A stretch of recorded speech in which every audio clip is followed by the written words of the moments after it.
गांव की पगडंडी पर एक नौजवान हाथ में लैपटॉप बैग और दूसरे हाथ में पॉपकॉर्न का पैकेट लिए खाता हुआ चला जा रहा था। रास्ते में खेत में कुछ महिलाएं काम कर रही थीं।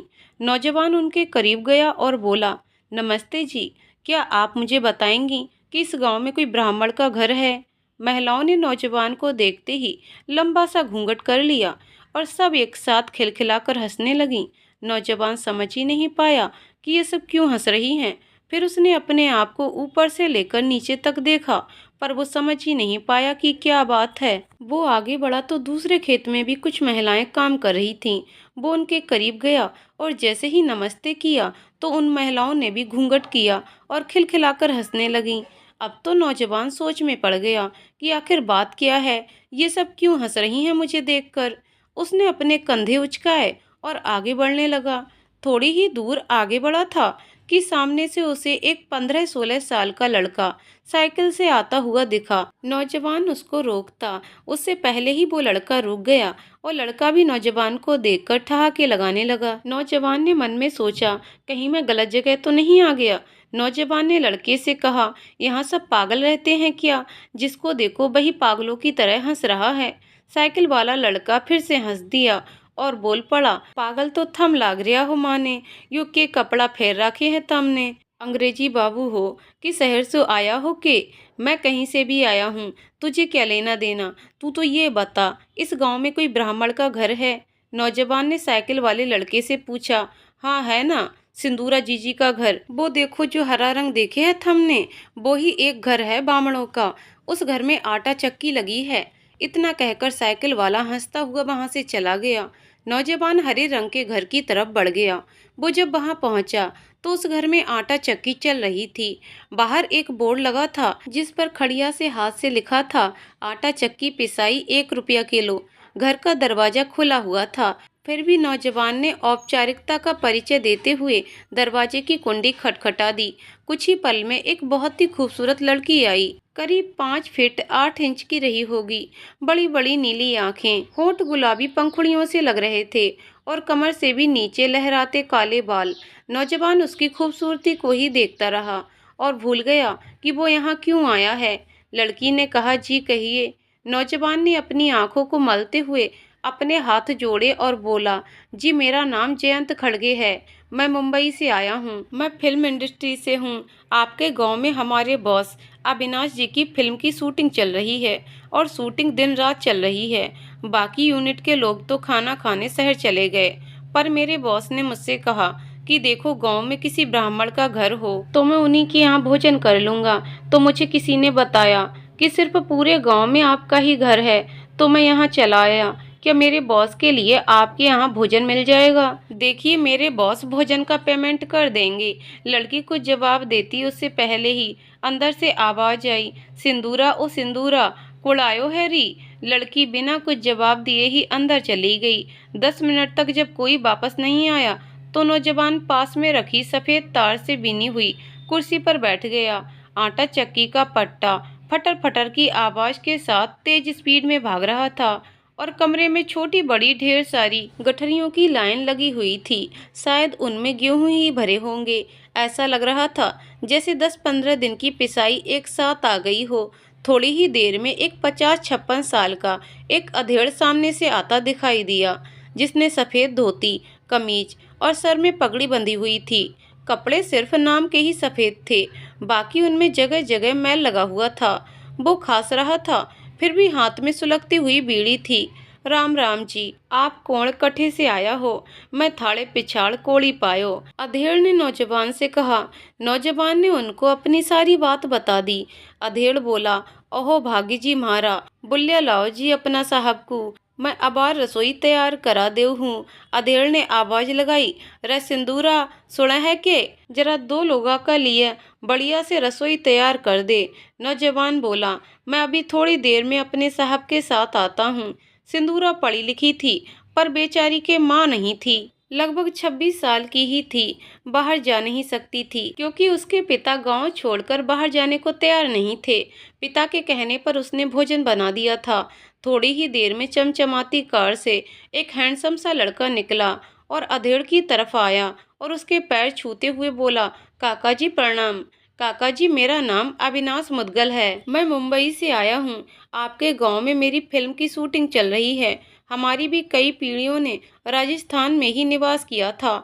आपके घर की खोज इसलिए की कि मैं लहसुन प्याज नहीं खाता, तो सोचा आपके घर भोजन करके भूख मिटा लूं।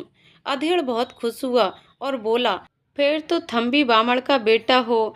पर बेटा जी, मारे घरा कुर्सी मेज तो है न, हमने नीचे बैठकर ही भोजन करना होगा।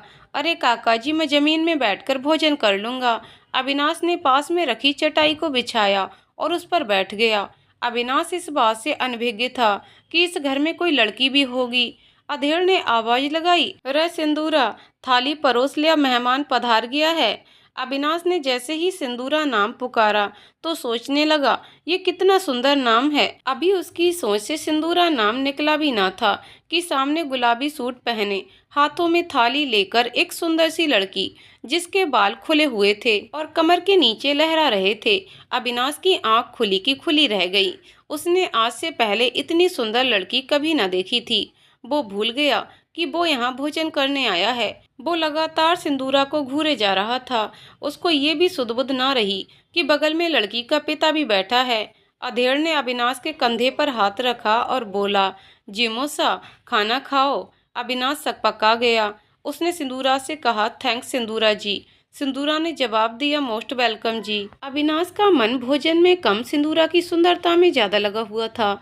अविनाश ने मुंह में निवाला डालते हुए अधेड़ से कहा, काका जी, आपकी बेटी का नाम बहुत सुंदर है। अधेड़ मुस्कुरा दिया और कमीज की जेब से बीड़ी का बंडल निकालकर बीड़ी सुलगा दी। अविनाश ने सिंदूरा से कहा, सिंदूरा जी, आपने बहुत अच्छा भोजन बनाया है।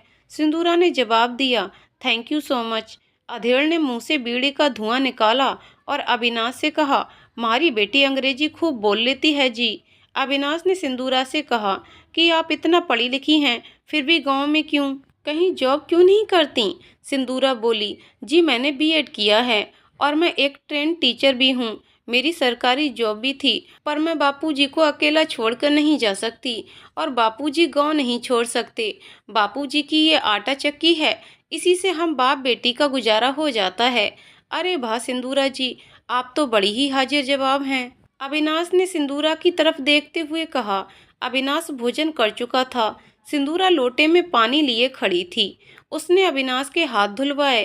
तभी अविनाश ने सिंदूरा से कहा, सिंदूरा जी, आप बहुत खूबसूरत हो। ये सुनकर सिंदूरा ने आंखों की घनी पलकों से अपनी नीली आंखों को ढक लिया था।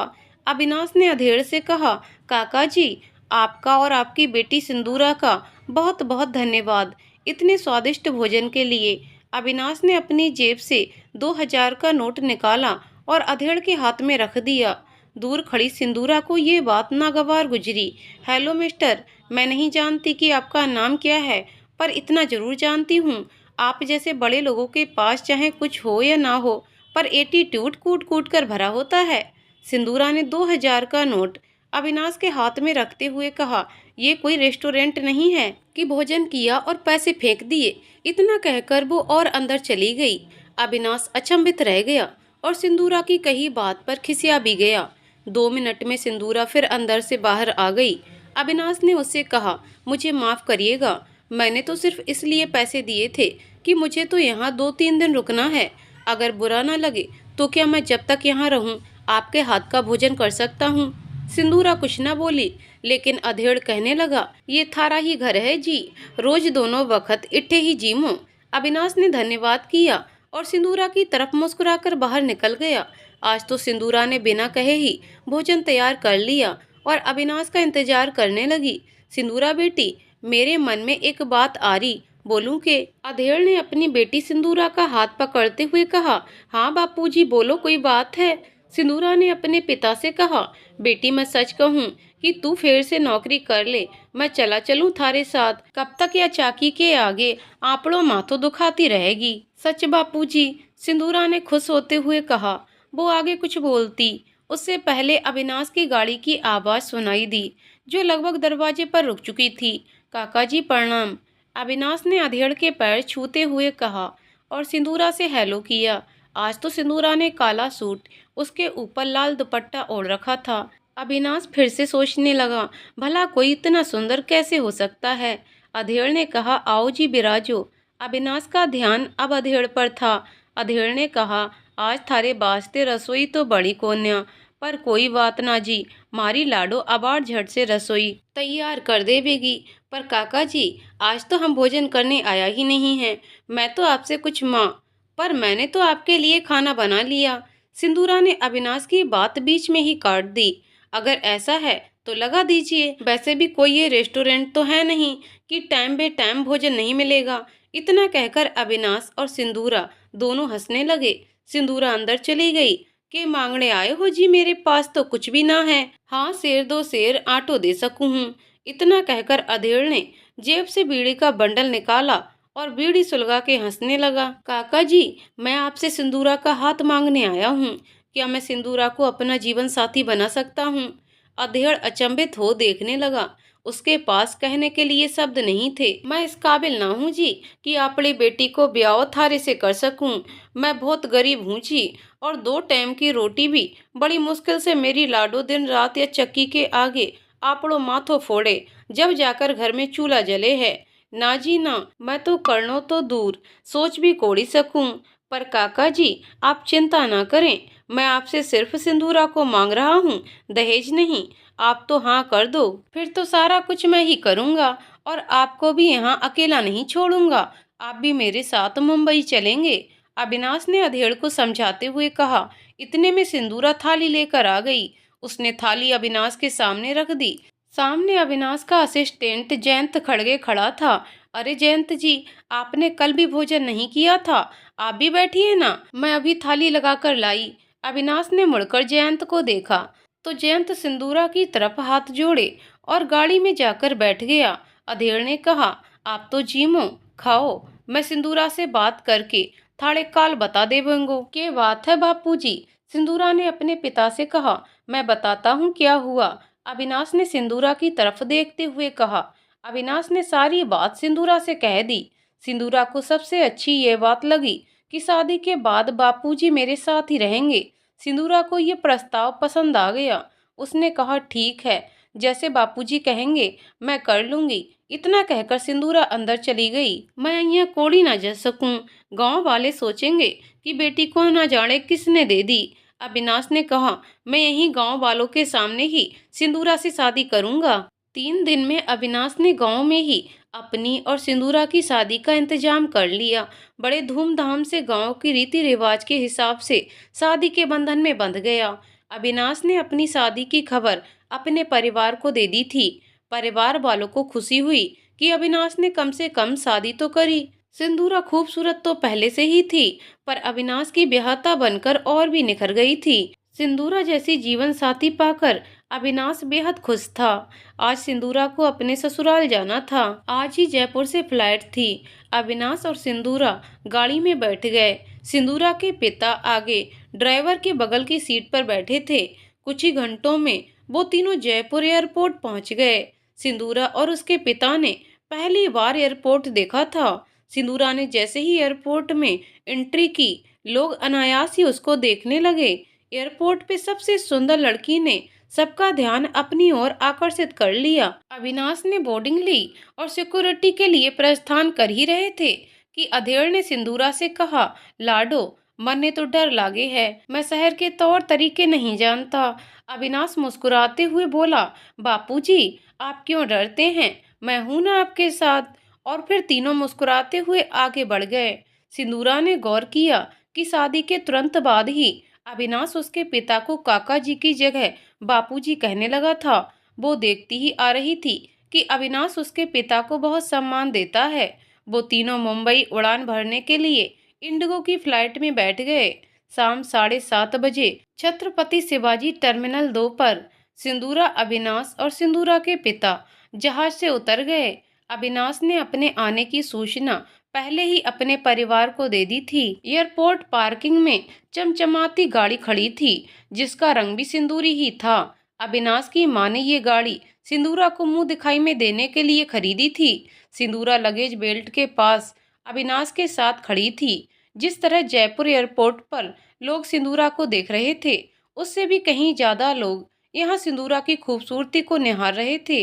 कुछ लोग तो सिंदूरा को देखने में इतने मस्त थे कि उनका सामान बेल्ट पर उनके सामने ही आगे निकल गया और वो सामान नहीं उतार सके। सबसे पहले अविनाश ने अपने ससुर को गाड़ी में आगे की सीट पर बैठा दिया। पीछे बैठी सिंदूरा ने अविनाश से कहा, मुझे बड़ा डर लग रहा है, मैं कैसे एडजस्ट कर पाऊंगी खुद को आपकी फैमिली में। मैं आप लोगों के तौर तरीके भी नहीं जानती, आपका रहन सहन और भी बहुत कुछ, सब मेरे लिए बहुत अलग होगा। अविनाश ने सिंदूरा के हाथों को अपने हाथों में लिया और कहने लगा, सिंदूरा तुम तो बेकार में इतना सोच रही हो, ऐसा कुछ भी नहीं है। एक बार तुम मेरी फैमिली से मिलकर तो देखना, तुम्हें अपनी पलकों पर बैठा कर रखेंगे। और फिर मैं किस लिए हूँ, मैं तुम्हारा हर कदम कदम पर साथ दूंगा। सिंदूरा के पिता को ऐसा लग रहा था जैसे वो जन्नत में आ रहा हो। सोच रहा था मरने के बाद लोग इसी स्वर्ग में आते होंगे। सिंदूरा बस 5 मिनट में तुम्हारे सपनों का महल आने ही वाला है, अविनाश ने सिंदूरा से कहा। सिंदूरा के दिल की धड़कनें तेज हो गईं। अविनाश की गाड़ी बंगले में जैसे ही पहुंची तो सिंदूरा ने देखा एक सफेद रंग का महल सिंदूरी लाइटों से जगमगा रहा था। पूरे लॉन में लाल लाल झालरें हरे हरे पौधों पर जगमगा रही थीं। गाड़ी पोर्च में रुकी तो सिंदूरा की धड़कनें धौंकनी की तरह ऊपर नीचे हो रही थीं। अविनाश ने उसकी नरम कलाइयों को अपने मजबूत हाथों से दबाकर सांत्वना दी। अविनाश की माँ, दो छोटी बहनें और पिता दरवाजे पर सिंदूरा के स्वागत के लिए खड़े थे। अविनाश की माँ पूजा की थाली लिए, जिसमें गुलाब की पंखुड़ियों के बीच दिया टिमटिमाते हुए इस घर की नई नवेली दुल्हन के स्वागत करने का इंतजार कर रहा था। कार से अविनाश उतरकर सिंदूरा की साइड आया और कार का दरवाजा खोलकर सिंदूरा को उतारने के लिए अपना दाहिना हाथ आगे बढ़ाया। सिंदूरा ने अपना बायां हाथ अविनाश की तरफ बढ़ा दिया। सिंदूरा का पहला कदम जैसे ही कार के बाहर पड़ा, पूरे फर्श पर लाल गुलाब की पंखुड़ियों ने उसके पांव को अपने कब्जे में कर लिया। सिंदूरा और अविनाश दरवाजे की ओर जैसे जैसे आगे बढ़ रहे थे, वैसे वैसे अविनाश की फैमिली उत्साहित हो रही थी। अविनाश और सिंदूरा के पीछे सिंदूरा के पिता चल रहे थे, जो शायद अविनाश के परिवार को नजर नहीं आ रहे थे। वैसे तो सिंदूरा के पिता नए कपड़े पहने थे और हाथ में एक हरे रंग का झोला लिए थे, जिस पर खैनी खाते हुए किसी फिल्मी हीरो की फोटो लगी थी। नए कपड़ों से भी उनकी गरीबी झांक झांक कर इस सिंदूरमयी महल को देख रही थी। गरीब कभी कभी यदि नए कपड़े पहन भी लें तो भी वो अमीर नहीं बन जाता। उसकी गरीबी उसके चेहरे के हाव भाव से झलक ही जाती है। और यदि अमीर आदमी फटी जीन्स भी पहने हो तो उसकी अमीरी घुटनों से झांकती हुई नजर आती है। अविनाश की माँ ने दोनों को तिलक किया और आरती उतारी तो जलता हुआ दिया जैसे ही सिंदूरा के चेहरे के पास पहुंचता तो सिंदूरा की खूबसूरती पर मर मिटता। अविनाश की दोनों बहनों और पिता ने गुलाब की लाल पंखुड़ियों की बौछार सिंदूरा पर कर दी। अविनाश की माँ बोली, अविनाश तू तो पूरा का पूरा चांद ही इस कोठी में ले आया। फिर सभी लोग खिलखिलाकर हंस पड़े। सिंदूरा पलके झुकाए थी। दोनों लोग माता पिता के आशीर्वाद के लिए जैसे ही माता पिता के कदमों में झुके तो अविनाश की दोनों बहनों को सामने वो अधेड़ दिखाई दिया। दोनों एक साथ बोली, अरे भाभी, आप तो बूढ़ा नौकर भी साथ लाई हो। ये सुनकर सिंदूरा के पिता के हाथों से झोला नीचे गिर गया। सिंदूरा अभी उनके पैरों को छू भी नहीं पाई थी कि उसका कलेजा फट गया। वो तमतमाती हुई उठी और अविनाश की बहनों की तरफ चिल्लाते हुए बोली, माइंड योर लैंग्वेज, जरा जुबान संभाल कर बात करो। वो नौकर नहीं, मेरे बापूजी हैं। बापूजी, तुम लोगों को बात करने की तमीज नहीं है। ये संस्कार दिए हैं तुम लोगों को तुम्हारे माता पिता ने। सिंदूरा का ये प्रहार सीधे अविनाश के माता पिता को जाकर लगा था। सिंदूरा ने 4 कदम पीछे जाकर अपने पिता को गले से लगाया, जिनकी आंखों से आंसुओं की धार बह रही थी। वाह अविनाश जी वाह, अभी 10 मिनट पहले कार में क्या कह रहे थे? आप मेरी फैमिली से मिलना, तुम्हें पलकों पर बिठाकर रखेंगे, ये फैमिली है आपकी। आपने ये बात क्यों छिपाई अपने परिवार से कि मैं और मेरे पिता बहुत गरीब हैं और मेरे पिता भी मेरे साथ यहाँ आ रहे हैं? अरे हम गरीब ही सही, पर इज्जत बहुत कमाई है और मेरे बापूजी ने मुझे सुख सुविधाओं से वंचित रखा तो क्या हुआ, पर हम गरीब किसी का मजाक नहीं उड़ाते। वाह अविनाश जी वाह, आपने सुनहरे सपने दिखाकर अंधेरे कुएं में डाल दिया। ये आपके महल की चौखट मुझे कचोट रही है। अब मैं इस दहलीज के उस पार गई तो न जाने मेरा भविष्य मुझे कहाँ ले जाएगा। वैसे भी हमारे बीच पति पत्नी जैसा कुछ नहीं रहा है। मैं आपसे माफी चाहती हूँ और इस रिश्ते को इसी वक्त गुमनाम करती हूँ। अविनाश ठगा ठगा सा रह गया। सिंदूरा जी, ये आप क्या कह रही हो? इतनी छोटी सी बात के लिए आप इतना बड़ा कदम कैसे उठा सकती हो? सिंदूरा एक बार फिर से भड़क गई। ये छोटी सी बात है? एक पिता का अपमान बेटी के सामने ये अनजाने लोग कर रहे हैं। ये छोटी बात है? ये अपमान मैंने आपके पिता का किया होता तब भी आपके लिए ये छोटी सी बात होती। सिंदूरा का पिता आगे बढ़ा और सिंदूरा का हाथ पकड़कर बोला, ये क्या कह रही है तू लाडो? पागल होगी है के? इसमें के बेइज्जती की बात है? गरीब बेटी का बाप तो नौकर ही हुआ करे है। इसमें के गलत बोली है तेरी नंदसा? यहाँ की छोटी छोटी बातों का बुरा नहीं मान्या करे। और फिर आपड़ा जवाई सा तो तैने कुछ ना बोल लिया। सिंदूरा थोड़ी शांत हुई तो अविनाश की माँ ने कहा, तेरी नंदे नादान है सिंदूरा। उनकी तरफ से मैं तुझसे माफी मांगती हूँ। मैं ये जानती हूँ कि उनसे गलती हुई है, पर यह भी सच है कि ये गलती उनसे जानबूझकर नहीं हुई है।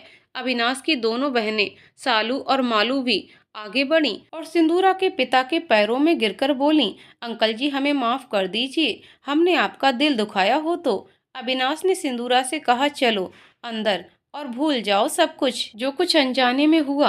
अविनाश के पिता ने सिंदूरा के पिता के आगे हाथ जोड़े और कहा, आप हमारे रिश्तेदार हैं, हमारे समधी हैं। हम लोगों से जो अपराध हुआ उसकी हम आपसे माफी मांगते हैं। और हमारी सिंदूरा वह भी गलत नहीं है। कोई भी बेटी भला अपने पिता के बारे में अपशब्द कैसे सुन सकती है भला? अविनाश के पिता ने सिंदूरा के सर पर हाथ रखते हुए कहा, मुझे गर्व है अपनी बहू पर, जिसने पहले ही दिन इतना साहस दिखाया कि आगे के लिए आगाह कर दिया कि उसके पिता को कोई कुछ कह ना सके। सालू और मालू ने सिंदूरा से कहा, हमें माफ कर दो भाभी, इतनी सुंदर भाभी गुस्से में जरा भी अच्छी नहीं लगती। और हम दोनों तो आपकी छोटी बहनों की तरह हैं। और आप देखना, हम तीनों बहुत अच्छी फ्रेंड्स भी बहुत जल्दी बन जाएंगे। सिंदूरा को अब न जाने क्यों अपने किए पर पछतावा होने लगा और वो सास ससुर के पैर छूने के लिए झुक गई। अविनाश और पूरे परिवार में एक बार फिर से खुशी का माहौल बन गया। अविनाश ने हंसकर सिंदूरा से कहा, अब तो अंदर चलो मेरी झांसी की रानी। सभी लोग डाइनिंग टेबल पर बैठे थे। अविनाश की माँ ने अपने हाथों से सिंदूरा के मुंह में खीर से भरा चम्मच लगाया और सालू मालू ने एक एक निवाला सिंदूरा को खिलाया। सिंदूरा के पिता ने कहा, थे लोग भी इसने माफ कर दियो। सभी लोग एक साथ मुस्कुरा दिए। जयंत खड़गे, अविनाश का असिस्टेंट, वो अक्सर सुबह के टाइम अविनाश को लेने आता ही था। अविनाश की शादी से पहले भी उसका आना जाना लगा रहता था। चूंकि सबसे पहले गांव में सिंदूरा को उसी ने देखा था, तो वो भी सिंदूरा की खूबसूरती पर मर मिटा था। वो पहले ही दिन से अपना दिल सिंदूरा को दे बैठा था। आज जैसे ही जयंत अविनाश के ड्राइंग रूम में आया तो सामने ही उसको सिंदूरा दिख गई। सिंदूरा की सुंदरता ही तो थी उसको अन्य लोगों से भिन्न करती थी। आज सिंदूरा ने फिरोजी साड़ी पहनी थी और उसके खुले काले बाल फिरोजी साड़ी पर ऐसे लहरा रहे थे जैसे आसमान में काले बादल उमड़ घुमड़ रहे हों। जयंत अंदर ही अंदर सोच रहा था, काश ये खूबसूरती उसके हिस्से में आती। सिंदूरा ने जब जयंत को देखा तो उसकी तरफ बढ़ती हुई बोली, हेलो जयंत जी, कैसे हैं आप? इतना सुनते ही जयंत हड़बड़ाकर सोफे से उठ खड़ा हुआ। गुड मॉर्निंग मैडम, मैं अच्छा हूँ, आप कैसी हैं? और हमारे साहब का ये राजमहल आपको कैसा लगा? और आपका मन तो लग ही गया होगा। और हमारे काका जी कैसे हैं? जयंत ने तो प्रश्नों की एक साथ झड़ी लगा दी। सिंदूरा ने बस सारी बातों का एक ही उत्तर दिया, जयंत जी सब कुछ ठीक है, आपके साहब बॉस रूम में हैं, अभी नीचे आते ही होंगे। जयंत सोच रहा था, इतने प्रश्नों का उत्तर देने में जितना टाइम लगेगा उतनी देर में मैं इस खूबसूरती को जी भरकर देख सकूंगा, पर ऐसा हो न सका। सिंदूरा डाइनिंग टेबल की तरफ चली गई जहां घर के नौकरों ने पहले से ही सब तैयारी कर रखी थी। फिर भी सिंदूरा बहू होने के नाते टेबल पर रखे नाश्ते को इधर से उधर कर रही थी। सालू और मालू खिलखिलाती हुई जीने से उतर रही थीं। सिंदूरा के करीब आते ही सालू ने उसको पीछे से पकड़ लिया और गुदगुदी करती हुई बोली, गुड मॉर्निंग मेरी लाडो भाभी। सिंदूरा मुस्कुरा दी और बोली, ये लाडो कहना कहाँ से सीखी तू? अरे वो अंकल जी यानी आपके डैड यही कहते हैं ना आपसे। तो मैंने उन्हीं से सीखा है। और फिर तीनों एक साथ हंसने लगीं। सिंदूरा एक बार फिर जयंत के करीब गई और उससे कहा, जयंत जी आप भी ब्रेकफास्ट कर लीजिए, मैं यहीं भिजवा देती हूँ। जयंत को एक बार फिर से सिंदूरा से बात करने का मौका मिल गया। वो हंस हंस के बात कर रहा था। सिंदूरा भी उसकी बात का जवाब हंसते हुए दे रही थी। हालांकि सिंदूरा यही कह रही थी कि आपने गांव में भी मेरे हाथ का बना कुछ भी नहीं खाया और यहाँ भी इनकार कर रहे हैं। इसी बात को लेकर जयंत और सिंदूरा हंस रहे थे और ये बात सालू और मालू को तीर की तरह चुभ गई और दोनों आपस में घुसर फुसर करने लगीं। हाउ चीफ, यार देखो जरा महारानी को कैसे मुंह लगा रखा है दो कौड़ी के असिस्टेंट जयंत को। सालू मालू सिंदूरा के सामने कुछ और रहती थीं और पीठ पीछे कुछ और। यही हाल अविनाश के माता पिता का था। पहले दिन की घटना सभी घर वालों के दिलो दिमाग में बैठ गई थी। बस एक अविनाश ही ऐसा था कि समझ रहा था कि उसके घर वाले उस घटना को भूल गए, पर उसकी ये गलतफहमी थी। सालू और मालू ने कहा, लगता है ये ढिंडोरा सिंदूरा का इससे पुराना याराना है। इसके गांव में शूटिंग जो हुई थी, लगता है ये दोस्ती वहीं की है। सालू और मालू जब अकेले रहती तो सिंदूरा को ढिंडोरा ही कहकर बुलाती थीं। सभी लोग नाश्ते की टेबल पर थे। अविनाश ने जयंत को अपने पास बुला लिया और बोला, सब कुछ रेडी है ना? और मैंने जो गेस्ट की लिस्ट दी थी वो एकदम परफेक्ट है। उसी के हिसाब सभी को इनवाइट कर दो। और ध्यान रखना, ये मेरी और सिंदूरा की शादी की पार्टी है, किसी भी चीज की कमी नहीं होनी चाहिए। Wow wow wow. सालू और मालू खिलखिला उठी। भैया तुमने पहले क्यों नहीं बताया कि शाम को पार्टी है? हम लोगों को कितनी तैयारी करनी होगी, कैसे हो पाएगा शाम तक? अविनाश सिर्फ मुस्कुरा दिया। जयंत ने जाते जाते सभी को झुककर नमस्कार किया और सिंदूरा की तरफ देखकर आंखों ही आंखों में एक नमस्कार का संदेश दे दिया।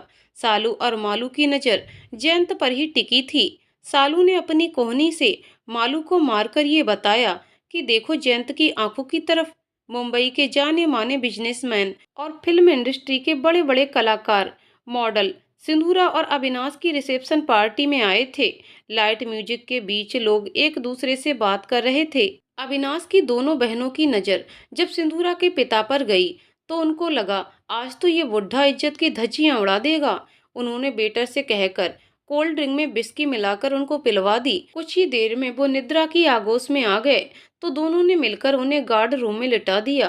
थोड़ी ही देर में अनाउंसमेंट हुआ कि मिसेज एंड मिस्टर अविनाश आप सभी के बीच आ रहे हैं। जोरदार तालियों के साथ नवविवाहित जोड़े का स्वागत किया जाए। सिंदूरा आज किसी अप्सरा से भी कहीं ज्यादा खूबसूरत लग रही थी। अविनाश के हाथों में हाथ डाले सिंदूरा कदम बढ़ाती जा रही थी। वो जिधर भी निकलती उधर ही लोग अचंभित हो जाते। Producer, director, model, hero, heroine सभी लोग उसकी खूबसूरती की दाद दे रहे थे। जयंत दूर खड़ा ही सिंदूरा को निहार रहा था। चूंकि वो अविनाश का असिस्टेंट था तो काफी लोगों ने उसको अप्रोच किया कि वो मिसेस अविनाश को अपनी फिल्म में लॉन्च करना चाहते हैं। कोई कहता ये मॉडलिंग की दुनिया में धमाल मचा सकती है। पार्टी पूरे सवाब पर थी। सिंदूरा ने आज से पहले ऐसा माहौल नहीं देखा था। हर कोई अविनाश से सिंदूरा की तारीफ करता। बहुत से लोगों ने अविनाश से ही बोल दिया कि सिंदूरा इंडस्ट्री में धमाल मचा सकती है। अविनाश मुस्कुरा भी रहा था और खिसिया भी रहा था। सिंदूरा की नजरें इन सब के बीच अपने पिता को तलाश कर रही थीं, पर वो कहीं नजर नहीं आ रहे थे। सिंदूरा से जब कोई मिलने आता उस पल वो अपने बापू को भी भूल जाती। देर रात जब पार्टी खत्म हुई तो सभी घर वाले लॉन से अंदर की तरफ जा रहे थे। सिंदूरा ने अविनाश से कहा, अविनाश जी बापूजी कहीं नजर नहीं आ रहे, कहीं वो बंगले से बाहर तो नहीं चले गए? अविनाश ने कहा, रुको मैं गार्ड को फोन करता हूँ। तभी सालू और मालू एक साथ बोली, हाँ अविनाश भैया, हमने उनको गार्ड रूम के बाहर स्मोकिंग करते हुए देखा था। अविनाश ने गार्ड से फोन पर बात करी तो गार्ड ने बताया कि बहुरानी के पिताजी मेरे रूम में न जाने कब से सो रहे हैं। अविनाश ने सिंदूरा से कहा, सिंदूरा तुम अंदर चलो, मैं बापूजी को लेकर आ रहा हूँ। गार्ड की सहायता से अविनाश सिंदूरा के पिता को ड्राइंग रूम तक ले आया। सिंदूरा अपने पिता को देखकर परेशान होते हुए उनके करीब आ गई और उनको पकड़ते हुए अविनाश से पूछने लगी, क्या हुआ है बापूजी को? अविनाश ने कहा, कुछ नहीं हुआ, थक गए होंगे इसलिए नींद आ गई होगी। अरे नहीं सिंदूरा भाभी, अंकल जी थके नहीं हैं, बल्कि जरूरत से ज्यादा ड्रिंक कर ली है और कुछ नहीं। भैया क्या आप भी भाभी से कहते क्यों नहीं कि अंकल ने कुछ ज्यादा ही चढ़ा ली? जस्ट शट अप सालू, कुछ भी बोले जा रही हो? मेरे बापूजी तो जानते भी नहीं कि ये शराब क्या होती है और तुम कह रही हो जरूरत से ज्यादा चढ़ा ली। बोलने से पहले सोच तो लेती कि क्या बोल रही हो। यू शट अप सिंदूरा, सालू सही कह रही है कि इन्होंने जरूरत से ज्यादा ड्रिंक कर रखी है। मैं तुम्हें बताना नहीं चाहता था कि तुम परेशान हो जाओगी, लेकिन तुम तो बिना सच्चाई जाने ही सालू पर भड़क रही हो। हर बार तुम ही सही नहीं हो सकती। इस बार अविनाश सिंदूरा पर भड़क उठा। पर ये सच है अविनाश जी, मेरे बापू ड्रिंक नहीं करते। हम लोगों की इतनी कमाई नहीं होती थी कि एक गरीब पिता अपनी जवान बेटी के सामने शराब पीकर आए। जब पूरे परिवार ने देखा कि अविनाश का मूड पार्टी के बीच से ही डिस्टर्ब था और इस वक्त लोहा भी गर्म है, तो क्यों ना चोट मारी जाए। सालू ने सिंदूरा की बात का जवाब दिया, आप सही कह रही हो भाभी, इतनी महंगी शराब भला गरीब कहाँ से पिएगा। पर यहाँ कौन सी अंकल जी को खरीद कर पीनी थी, यहाँ तो फ्री की ही है, सो पी ली होगी बेचारों ने। अविनाश ने पार्टी में देखा, हर कोई सिंदूरा को ही देख रहा था। कुछ अच्छी नज़रों से देख रहे थे तो कुछ लोगों की नज़रों में एक अजीब सी हवस थी। मुझे तो कोई पूछ ही नहीं रहा था, इस वजह से उसका मूड खराब था और वो सिंदूरा पर भड़क उठा। सभी अपने अपने कमरों में चले गए। अविनाश भी धड़धड़ाते हुए सीढ़ी चढ़ते हुए अपने कमरे में चला गया। अब सिंदूरा और उसके पिता ही वहां रह गए थे।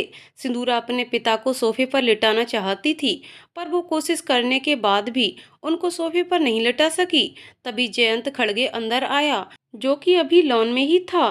टेंट और अन्य लोगों का हिसाब करने के बाद वो अंदर इसलिए आया था कि अविनाश को बोल दे कि अब मैं घर जा रहा हूँ। पर यहाँ सिंदूरा को रोते देखा तो उसकी मदद करने लगा। जयंत ने ये भी बताया कि सालू और मालू आपके पिता को लेकर गार्ड रूम की तरफ पार्टी शुरू होने से पहले जा रही थीं। मैं जल्दी में था इसलिए पूछ नहीं सका। जयंत ने सिंदूरा के पिता को अपनी गोद में उठाकर सोफे पर लिटा रहा था।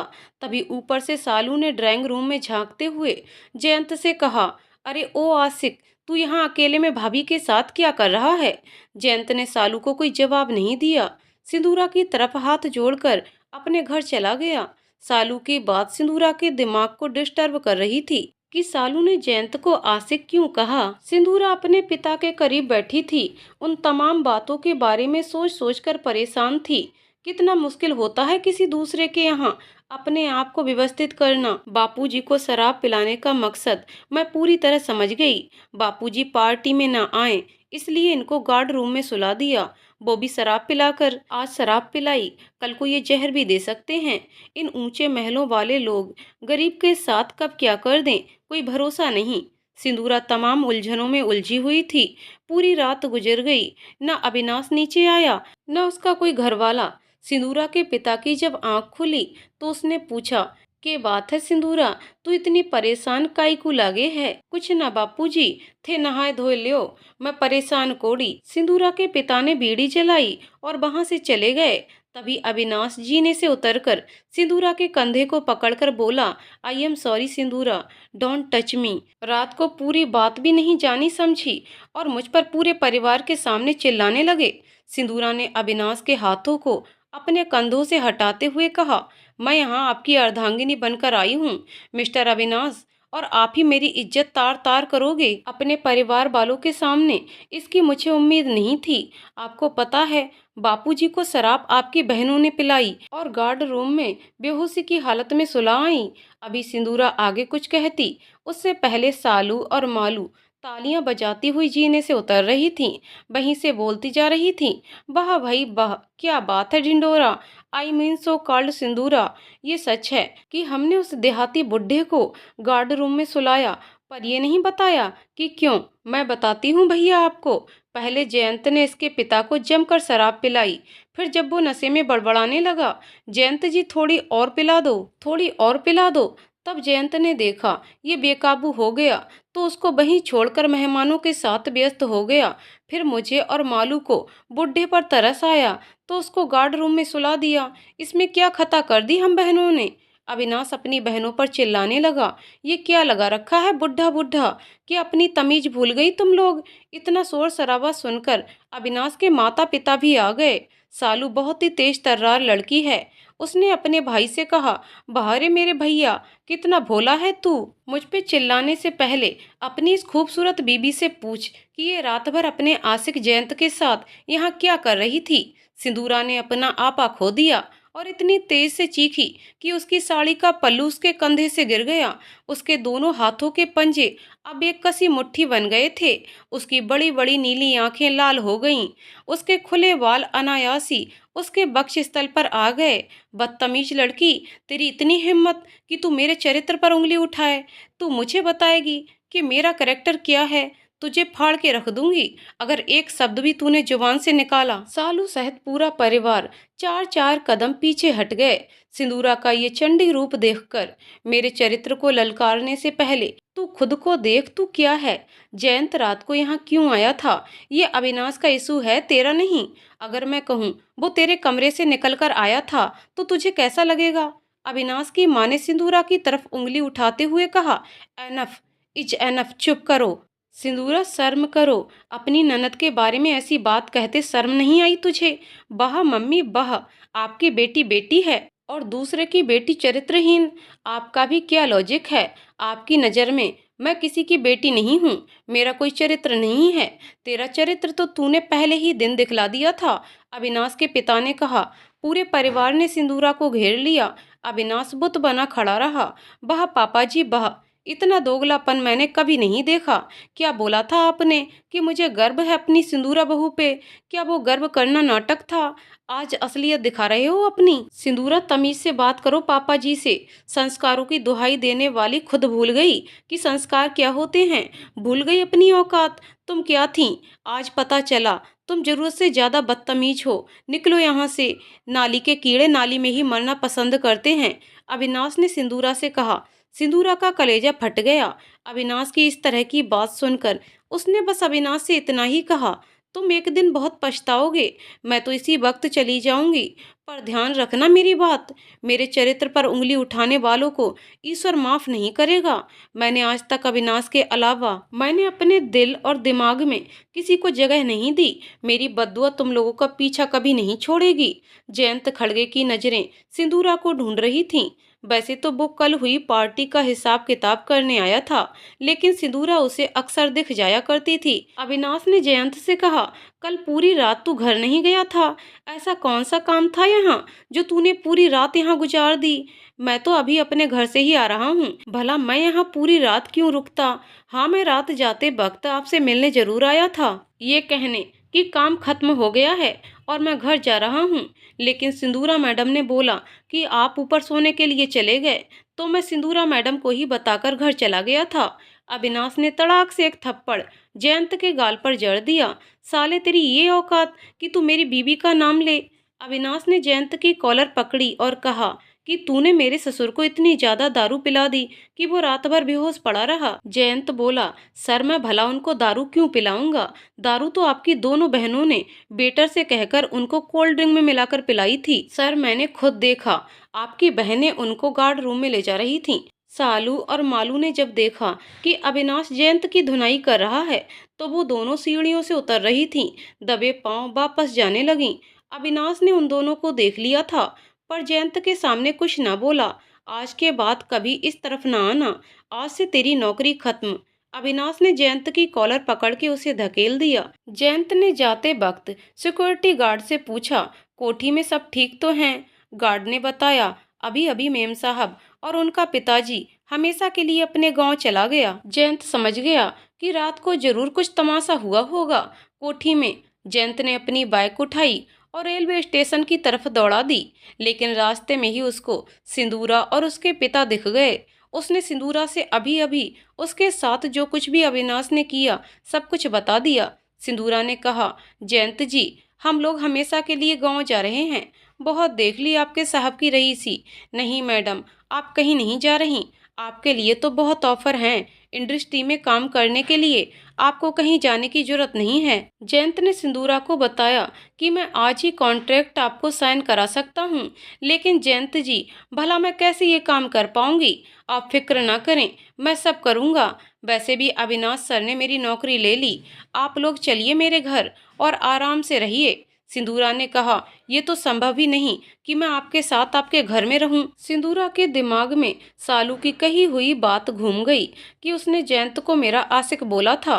सिंदूरा ने कहा, आई एम वेरी सॉरी, पर मैं आपके घर रुक नहीं सकती। लेकिन आप मेरी मदद ही करना चाहते हैं तो मुझे किसी धर्मशाला या होटल में ठहरा दीजिए, मैं काम मिलने तक रुक लूंगी। सिंदूरा ने अपने हाथ से सोने के 2 कंगन निकाले, जो कि उसकी खुद की कमाई के थे। अपनी शादी के लिए बनवाए थे उसने। उसने सोचा, जब शादी ही ना बची तो वो ये कंगन का क्या करेगी। जयंत ने कहा, इसकी जरूरत नहीं है सिंदूरा जी, मेरे होते हुए आपको ये कंगन बेचने पड़े तो मेरे रहने का क्या फायदा। आप इन कंगनों को रखो और अभी जितना भी होटल में रहने का खर्च है वो मैं कर दूंगा। उधार समझ लीजिए, आप वापस कर दीजिएगा। जयंत ने सिंदूरा और उसके पिता को होटल में रुकवा दिया और उसी दिन इंडस्ट्री से जो ऑफर कल रात पार्टी में आए थे उनसे बात करके 10 कॉन्ट्रैक्ट सिंदूरा के साइन करवा दिए। साइनिंग अमाउंट भी सिंदूरा के हाथ में रख दिया। सिंदूरा ने ऑडिशन देना शुरू किए तो वो रातों रात एक बड़ी मॉडल बन गई। 2-4 बार में ही सिंदूरा ने कैमरा फेस करना सीख लिया। कुछ ही दिनों में सिंदूरा ने एक फ्लैट किराए पर ले लिया। अविनाश और उसके परिवार ने जब सिंदूरा को मैगजीन के कवर पेज में देखा तो उनके होश उड़ गए। एक दिन पेपर में सिंदूरा का इंटरव्यू छपा तो उस पेपर ने अविनाश और उसके परिवार की धज्जियां उड़ाई गई थीं। इंडस्ट्री ने अविनाश को काम देना बंद कर दिया। बदनामी के डर से अविनाश ने घर से निकलना बंद कर दिया। अविनाश के घर में रुकने से घर में क्लेश चालू हो गए थे।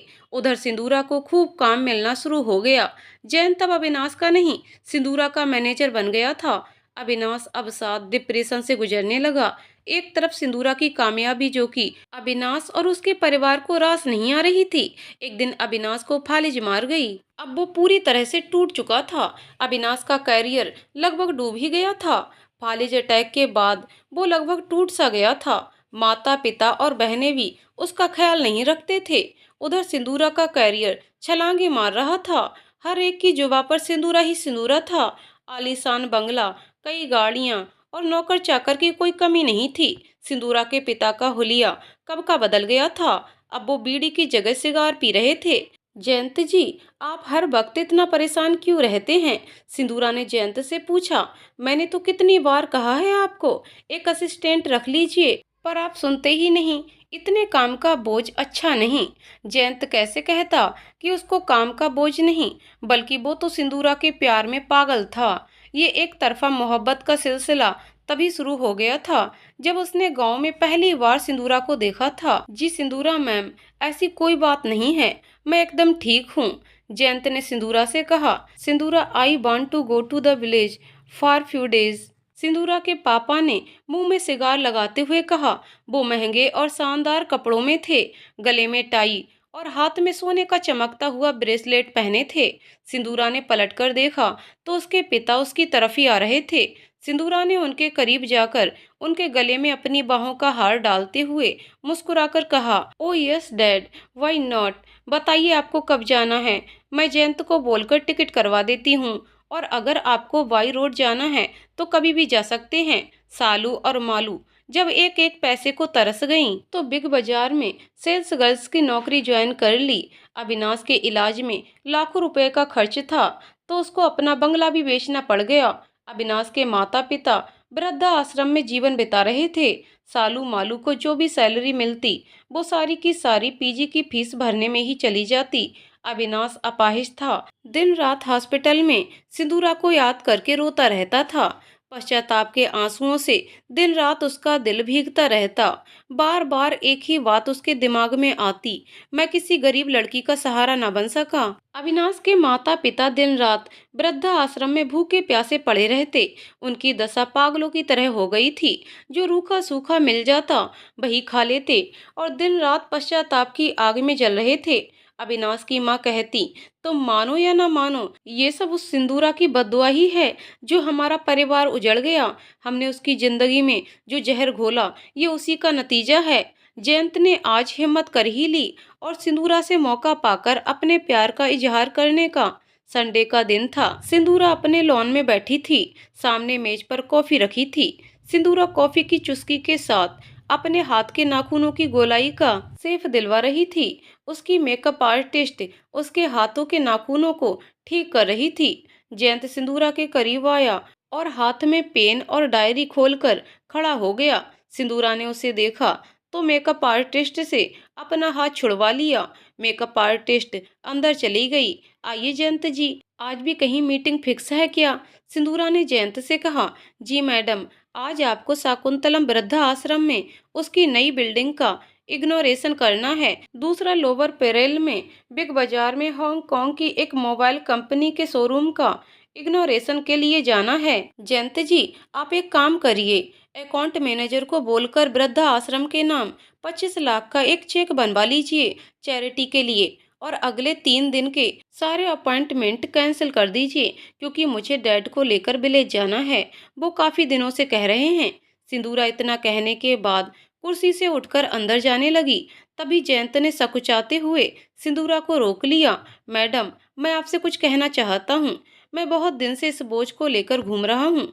सिंदूरा ने पलटकर जयंत की तरफ देखा। कहिए जयंत जी, क्या बात है? Madam, I love you, I like you, I want you, marry with you. Jayant ने एक ही सांस में सब कुछ कह डाला। सिंदूरा ने अपने दोनों कंधे झुकाते हुए ताली बजाई और जोर से हंसने लगी। Are you mad? Jayant ji, ये क्या बचकाना मजाक है? आप क्या कह रहे हो? जानते भी हो, आपको पता नहीं कि क्या मैं एक शादीशुदा लड़की हूँ और मेरे अविनाश के बीच कोई तलाक नहीं हुआ है, और तलाक लेने या देने की मेरे दिमाग में कभी आया भी नहीं और ना आएगा। मैं भले ही उनसे अलग हूँ और कितनी ही बड़ी स्टार हूँ, पर मैं ये कभी नहीं भूलती कि मैं अविनाश की ब्याहता हूँ। उसने या उसकी फैमिली ने मेरे साथ कुछ भी किया हो, पर मुझे ब्याह कर तो अविनाश ही मुंबई लाया था। मैं कैसे भूल जाऊं कि मैं अगर अविनाश की ब्याहता न होती तो मुंबई कैसे आती और कैसे इस मुकाम तक पहुंचती। माना कि आपने मेरी बहुत मदद करी थी, पर इसका ये मतलब नहीं कि मैं आपसे शादी करके मेरे चरित्र पर लांछन लगाने वालों की बात पर मोहर लगा दूं। नहीं जयंत जी, नहीं, मैं ऐसा सोच भी नहीं सकती, और आपको तो मैं पहले दिन से ही अपना बड़ा भाई मानती आई हूँ। जयंत के शरीर का सारा खून सूख गया और खिसियाते हुए गर्दन झुका के सिंदूरा के सामने हाथों को जोड़कर बोला, मुझे माफ कर दीजिए मैडम, मुझे माफ कर दीजिए। शाकुंतलम वृद्धा आश्रम में जैसे ही सिंदूरा पहुंची तो उसके सास ससुर को पता चल गया कि सिंदूरा ही नई बिल्डिंग में आई है, तो दोनों लोग लड़खड़ाते हुए वहां पहुंच गए। सिंदूरा ने फीता काटा, फिर 25 लाख का चेक वहां के मैनेजर को दिया और लौटने लगी। तभी अविनाश के माता पिता उसके पैरों में गिर गए और गिड़गिड़ाने लगे, हमें माफ कर दो बहू सिंदूरा। सिंदूरा ने जब अपना नाम सुना तो अचंभित हो गई। उसने दोनों बुजुर्गों को अपने हाथों से उठाया तो देखा उनकी आंखों से आंसुओं की धार बह रही थी। उसको समझते देर न लगी। सिंदूरा ने मैनेजर से कहकर उनको अपनी गाड़ी में बिठाया और उनको अपने साथ लेकर जाने लगी।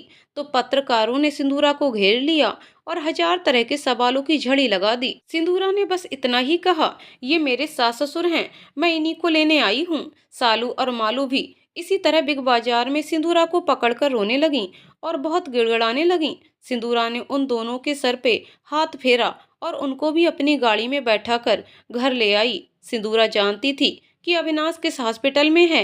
अपने पूरे परिवार को लेकर वो अविनाश के पास गई।